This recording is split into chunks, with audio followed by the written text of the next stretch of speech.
Nah, gue mau kasih unjuk lu bro, gimana video-video gue buka di sini. Makan bareng di masjid ini yang membedakan lu itu di Indonesia sama di Amerika bro. Karena halo, assalamualaikum warahmatullahi wabarakatuh bro. Gue mau cerita mengenai Ramadan yang ada di Amerika. Jadi kebetulan sekarang gue lagi Ramadan hari keempat sekarang di Amerika dan tetap sehat bro. Mudah-mudahan sih bro semua di Indonesia juga sehat-sehat terus bro ya. Jadi tetap semangat bro Ramadannya bro. Masukin hal-hal positif. Ya yang positif lah bro. Nonton YouTube juga cari-cari yang positif aja lah. Jangan yang negatif-negatif. Oke, gue mau cerita sekarang. Sekarang gue nih lagi setupnya lagi di Marina Martinez California sekarang. Jadi gue lagi di belakangnya ada dek-dek kapal. Jadi gue di sampingnya dermaga lah. Dan banyak-banyak bebek bro di belakang gue. Tuh. Banyak bebek dan Rehan ada di sana tuh. Rehan, how are you, Ray? Oh, lihat tuh semuanya.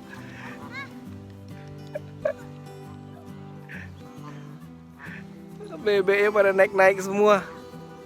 Look at that, there's a lot of duck here going there. We have to all go to But don't disrupt the duck, Rehan. Jadi bro, bedanya kalau di Amerika sini ya, kalau lu puasa itu rata-rata sekarang kan kita lagi musimnya spring sekarang nih, musimnya lagi musim semi. Nah, tapi sekarang itu musim di hari siangnya itu lebih panjang daripada di malam. Karena kan musimnya di Amerika ini ya si bro udah tahu aja macem-macem kan. Ada musim dingin, ada musim panas lah. Nah kalau kebagian lagi Ramadannya itu di musim dingin kayak gini nih. Ini hitungannya masih musim dingin ya. Jadi lu Ramadan bakalan puasa lebih panjang bro daripada lu di Indonesia. Di Indonesia kan lu stabil aja kan, gitu kan. Nah jadi gue makan sahur di sini mulainya itu gue bangun mepet-mepet bro. Gue bangun tuh jam 4.15. Nah terus gue makan sahur. Gue sholat subuhnya itu mulainya jam 4.35. Jadi gak usah ada lah waktu agak-agak 20 menit gue makan sahur. Terus gue habis jam 4.35 kita sholat segala macem. Terus gue sih tidur lagi bro. Tidur lagi gue jam 5.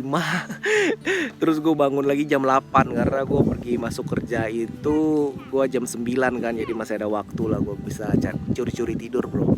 Jadi kenapa gue curi-curi tidur bro, gue ceritain dulu bro ya. Jangan gue di comment head dulu bro di bawah bro.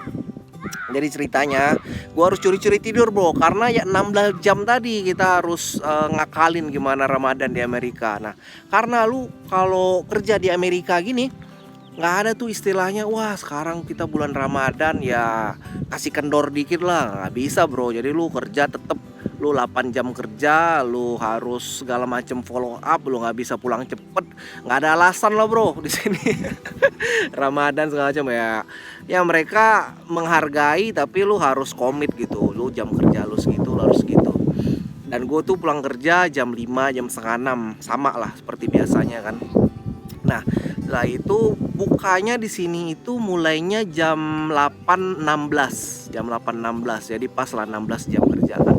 Nah, gua biasanya kalau buka di sini, nah serunya bro kalau buka di sini, nah gua mau kasih unjuk lu bro, gimana video-video gua buka di sini. Biasanya gua buka itu kalau nggak di masjid, kalau nggak ya gue di rumah. Tapi kebanyakan gue sih di masjid biasanya kalau buka, karena di sini kalau masjid gitu kita tuh ada kayak buka bersama. Tapi sistemnya itu kita pakai potluck bro. Jadi kalau potluck itu lu bawa makanan dari rumah lu, apa aja yang lu bisa bawa. Kalau lu bisa bawa makanan ya, kalau lu nggak bisa bawa makanan ya udah lu bareng-bareng aja lah, semua makan nggak apa-apa bu, gratis bro. Nah, makan bareng di masjid ini yang membedakan lo itu di Indonesia sama di Amerika bro. Karena lu bayangin aja kan, di Amerika gini kan multicultural, orang juga dari berbagai macam negara, imigran, orang lokal segala macam ngumpul di satu masjid dan bawa makanan dari rumahnya masing-masing bro. Jadi lu makan bareng-bareng sama orang-orang inilah ya, brother-brother di sana lah. Kebanyakan sih ada orang Pakistan gue tahu, ada orang Mesir, terus ada orang Asia juga kita, orang Malaysia, orang Indonesia. Jadi kita campur semuanya. Kita buka bersama bro di masjid. Nah, uniknya bro, kenapa gue bilang unik buka bersama di masjid ini? Karena lu makanan-makanan yang lu bawa itu kan dari rumah lu masing-masing. Jadi sehingga lu makan itu kayak bisa nyobain makanan rumahannya dari orang Pakistan, dari orang Mesir, terus makan lu dari mana-mana aja, makan Amerika, makan Indonesia. Jadi bisa lu bayangin nggak? Lu makan takjil, lu makan pakai kolak yang kita bawa gitu ke masjid. Terus ada juga yang bawa kayak makanan dari Arab gitu. Terus ada juga yang makan makanan Pakistan. Jadi semuanya nyatu dalam satu piring lu bro. Nah jadi lu makan kayak gado-gado gitu bro. Bisa jadi lu makan kuah kari gitu, lu campur sama kebab, terus dicampur lagi sama kolak bro. Apa rasanya tuh bro? Lu bisa mantep kan? Nah itu baru takjilnya. Jadi kalau misalnya baru azan, lu makannya baru takjil doang bro. Jadi makannya ya makanan pembuka gitulah kan. Habis makanan pembuka terus kita rame-rame ke masjid, kita sholat jemaah langsung. Karena memang ada di balkoninya langsung kan gitu, tempat makan-makannya kayak gitu. Kita sholat, habis sholat bro kita semuanya line up, ngantri semuanya, makan, ambilin piring. Terus makanannya itu juga semuanya volunteer bro. Volunteer, terus ada juga yang sediain juga ya, orang-orang sedekah juga banyak lah di masjidnya gue gini kan. Dan rame luar biasa, apalagi kalau bulan hari Jumat atau weekend gitu. Duh itu luar biasa rame gitu. Karena ya yang gue tahu gitu bro, lu kalau Ramadan kalau sendiri aja itu nggak berasa gitu gimana ya keistimewaannya Ramadan gitu. Walaupun ya kalau menurut gue bro ya, kalau dibanding-bandingin, lu kalau Ramadan kalau bareng keluarga besar lu tambah lebih mantep lagi bro. Cuman kalau lu itu di luar negeri, lu harus putar otak gimana caranya Ramadan lu itu bisa berarti juga gitu. Ya udah akhirnya kita makan besar nih semuanya nih. Waduh tuh luar biasa bro. Jadi lu makan bisa jadi makanan sharing gitu kan. Lu makan kayak makan kebab, ada nasi biryaninya, ada nasi Arabnya, ada gulainya, ada segala macem nyatu di satu piring bro. Makanan internasional lah gue bilang kan.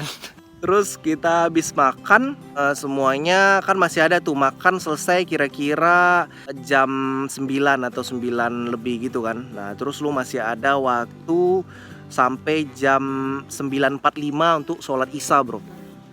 Sembari sholat isya tuh ya udah kita semuanya di sana kayak silaturahmi lah, ketemu sama yang lain, ngobrol sama yang lain. Kalau mau yang ngaji, terus kalau mau pulang juga bisa pulang, kalau anak kecil kan pulang. Nah jadi kalau gua sendiri tuh, kalau Rehan Maziar kan masih kecil nih, kasihan aja gitu kalau misalnya dia sholat isya sambung sholat tarawih gitu kayak kepanjangan gitu bro, kasihan ngantuk dia, besok kan sekolah juga kan. Jadi akhirnya kita pergi Muti sama Rehan Zia tuh pulang lagi ke rumah, dan gua stay di sana. Gua pulangnya numpang sama temen.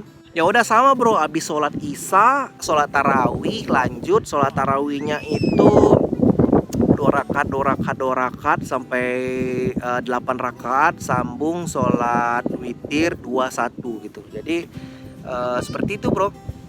Dan karena di sini kan malam banget gitu kan, lo sholat isyanya aja tuh jam 9.45, terus lo itu harus tarawih lagi. Itu bisa jadi tuh biasanya tuh kalau di Amerika sini rata-rata 1 juz semua ya bro, sampai malam banget. Dulu pernah kejadian sampai malam banget. Nah tapi orang-orang udah berpikir semua sepertinya kalau sampai malam banget gitu kasihan aja gitu orang yang kerja pagi lagi besoknya gitu. Jadi sehingga sekarang nggak dibatasi melalui surat gitu, jadi bahasanya melalui waktu. Jadi sholatnya tarawih itu beres semuanya sampai jam 11 malam. Dan di tengah-tengahnya itu lu habis 2 rakaat, 4 rakaat. Jadi lu habis itu ada lagi ya, dia ngasih space lah, ngasih ceramah singkat kayak gitu, kayak selama 7 menit gitu lah bro. Terus ya udah, jadi selesainya kita di rumah jam 11. Gua nyampe rumah kira-kira jam setengah 12. Gua nggak bisa tidur dulu bro, biasanya gua ngedit video dulu. Gua ngedit video sampai jam setengah 1, biasa gua ngedit video. Terus gua tidur, udah tidur ya udah gua mulai lagi, gua bangun lagi jam 4.15. Ya udah, makanya tadi bro gue curi-curi tidur. Curi tidur kira-kira pagi gitu, kira-kira 3 jam, lumayan bro. Nah gitu perbedaannya bro, kalau di Amerika sama di Indonesia. Nah kalau di Indonesia lu kan enak, di sana lu bisa milih lah, lu cari makanan apa, lu ada pembukaan apa, cari takjilan. Nah kalau di sini nggak ada bro. Lu kalau mau takjilan ya lu cari di grocery store gitu, lu cari makanan-makanan biasa aja gitu. Jadi kita lah yang mengkondisikan di sini gimana caranya puasa. Dan kalau di Amerika itu bro ya, lu itu puasa nih kebetulan dapetnya itu bulan masih musim dingin lah, masih siang lebih panjang 16 jam. Tapi bro ya, 16 jam di sini kalau gue pikir gue ya nggak terlampau berat-berat banget sih gue rasanya ya, karena lu kan musim dingin, lu nggak terlampau keluar energi banyak gitu menurut gue ya. Jadi ya nggak usah whining lah bro, nggak usah cengeng, nggak usah komplain lah menurut gue ya. Tapi beda lagi ceritanya bro kalau lu tuh ada di kutub utara sana. Kalau di kutub utara lu puasa bisa sampai 22 jam bro, atau lu di Rusia bagian atas gitu kan lah, gua nggak tahu lah gitu bro. Ya mudah-mudahan orang sana lah bisa kuat lah kan. Satu lagi bro, kita di sini komunitas Muslim di Amerika di sini khususnya orang Indonesia. Jadi setiap weekend, setiap hari Sabtu gitu kita ada gathering buka puasa bersama gitu. Jadi ada ustadz yang lokal kita bawa juga, ada ustadz dari Indonesia kita bawa juga. Ya sebisa mungkin nggak berasa lah bro ada di Amerika. Kayak berasa ada di Indonesia juga. Itu. Jadi kalau menurut gua bro, puasa lu mau dimanapun lu berada bro, nggak ada bedanya, nggak ada, jangan excuse seperti apa, dan jadikanlah puasanya itu puasa yang paling berarti, yang paling mantep gitu bro. Ya udah bro, itu aja lah video gua kali ini, mudah-mudahan bermanfaat. Ntar kita cerita-cerita lagi seperti apa. Assalamualaikum warahmatullahi wabarakatuh.